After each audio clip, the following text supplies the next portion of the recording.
Jama'a assalamu alaikum. Barkanmu da sake zuwa tashar mu ta Qwara Tech. A yau bidiyon da nazo da shi, nazo da wani application wanda ake amfani da shi wajen boye chatting a WhatsApp. So wannan application din yana da matukar amfani sosai, musamman idan kana yin chatting wani yana kallo kuma baka so ya ga da wa kake wannan chatting din. So ana amfani da application din nan wajen boye wanda kake chatting da shi, ka boye sunan shi ka canza mai suna.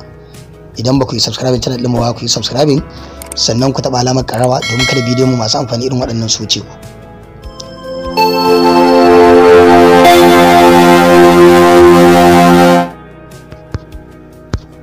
To shi da wannan application din kun gan shi har chat, ka sauke shi, na sa link din da zaka je ka sauke shi a description na bidiyon nan, ka je kai tsaye zai kai ka sauke application din nan. Idan ka sauke ka shiga cikin shi, to gashi nan suna gaya maka wannan application din yana icon dinsa, ma'ana alamarsa tana nunawa ne kawai a cikin WhatsApp. So yanzu za mu je setting mu kunna permission dinsa. Gashi nan ka kunna permission dinsa, ka koma baya. Gashi nan ka je setting still ka ƙara allowing permission na display over order apps ya ringa aiki a cikin wasu application din in an kunna su. Shi ma ka kunna shi ka koma baya. To kafin ka taba start, ga customize nan daga ƙasa bangaren hagu ka shiga nan wajen sama, ka sa sunan da kake so ya fito akan wanda kake so ka canza suna. Misali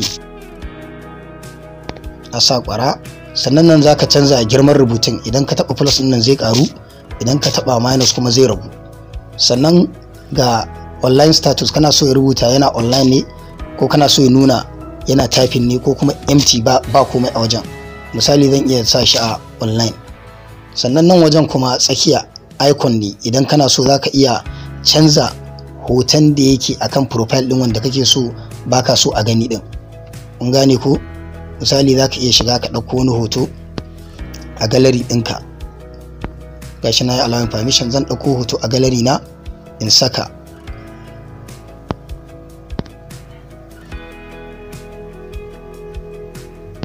Misali na sa hoton Isa Yagi, na yi saving hoton ya hau. To sai ka taba save kasan sunan da ka saka.